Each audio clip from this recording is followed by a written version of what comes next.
ശബരിമല സ്വർണ്ണക്കള്ള കേസിൽ അറസ്റ്റിലായ മുൻ ദേവസ്വം ബോർഡ് പ്രസിഡന്റ് PS പ്രശാന്തുമായി പോലീസ് സംഘം ആശുപത്രിയിൽ എത്തിയിട്ടുണ്ട്. വൈദ്യപരിശോധനയ്ക്കായി കൊണ്ടുവന്നതാണ്. ഇത് നേരത്തെ അവിടുന്ന് പുറത്തേക്ക് വരുന്ന ദൃശ്യങ്ങളാണ്. അതിനുശേഷം ആണ് ആശുപത്രിയിലേക്ക് കൊണ്ടുപോയത്. ആ സമയത്ത് ചെറിയ തോതിൽ അവിടെ ഒരു പ്രതിഷേധവും യുവമോർച്ചയുടെ ഭാഗത്തുനിന്ന് ഉണ്ടായിരുന്നു.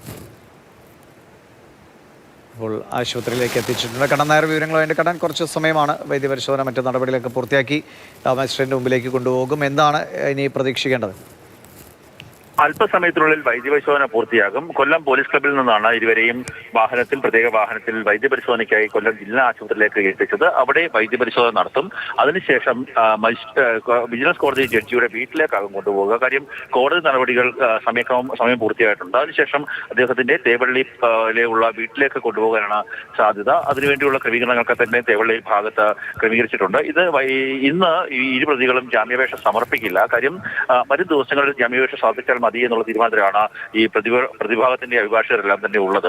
അതിൽ അജികുമാർ നേരത്തെ കരൾമാര ശസ്ത്രക്രിയയ്ക്ക് വിധേയനാക്കിയതാണ്. അദ്ദേഹത്തിന് വേണ്ട വൈദ്യ സഹായങ്ങൾ നൽകണം എന്നുള്ള ഒരു ആവശ്യം മാത്രമായിരിക്കും അദ്ദേഹത്തിന്റെ അഭിഭാഷകർ ഉന്നയിക്കുക. മറ്റുള്ള കാര്യങ്ങളൊന്നും തന്നെ ഉന്നയിക്കാൻ സാധ്യതയില്ല എന്നുള്ളതാണ് നമുക്ക് മനസ്സിലാക്കാൻ സാധിക്കുന്നത്. ഇപ്പോൾ ജില്ലാ ആശുപത്രിയിൽ വൈദ്യപരിശോധന നടത്തുകയാണ്. നേരത്തെ ദേവസ്വം ബോർഡ് മുൻ പ്രസിഡന്റ് PS പ്രശാന്തിന്റെ കുടുംബാംഗങ്ങൾ അടക്കമുള്ള ആൾക്കാർ ഈ പോലീസ് ക്ലബിലെത്തി അദ്ദേഹത്തെ കണ്ട് സംസാരിക്കുക തന്നെ ചെയ്തിരുന്നു. അതിനുശേഷമാണ് ഇപ്പോൾ വൈദ്യപരിശോധനയ്ക്കായി ജില്ലാ ആശുപത്രിയിലേക്ക് എത്തിച്ചിരിക്കുന്നത്. അവിടെ വിശദമായിട്ടുള്ള വൈദ്യപരിശോധന നടത്തും. അതിനുശേഷം വിജിലൻസ് കോടതി ജഡ്ജിയുടെ വീട്ടിലേക്ക് എത്തിച്ച് അവരുടെ ഏതൊക്കെ നടപടികളാണ് സ്വീകരിക്കുന്നത്, ഏതൊക്കെ കുറ്റങ്ങളാണ് അവർ ചെയ്തതെന്നുള്ള കാര്യത്തിനെ കുറിച്ച് SIT വിശദീകരിക്കും. അതിനുശേഷമായിരിക്കും എന്ത് തീരുമാനം, അവരെ റിമാൻഡ് ചെയ്യണോ എന്നുള്ള തീരുമാനത്തിലേക്ക് ജഡ്ജി പോവുക. മുൻ കാര്യങ്ങൾ പരിശോധിക്കുമ്പോൾ നേരത്തെ ഉണ്ടായ കേസുകളിലൊക്കെ തന്നെ 14 ദിവസത്തേക്ക് പ്രതികളെ റിമാൻഡ് ചെയ്യുകയായിരുന്നു പതിവ്. ഈ കേസിൽ 17-ാം പ്രതിയാണ് പ്രശാന്ത്, 18-ാം പ്രതിയാണ് അജികുമാർ. അതുകൊണ്ട് തന്നെ അവരെയും റിമാൻഡ് ചെയ്യാനുള്ള കാര്യത്തിലേക്കായിരിക്കും പോവുക. മാത്രമല്ല, നേരത്തെ ഞാൻ സൂചിപ്പിച്ചതുപോലെ അവരുടെ അഭിഭാഷകർ ജാമ്യാപേക്ഷ അടക്കമുള്ള കാര്യങ്ങൾ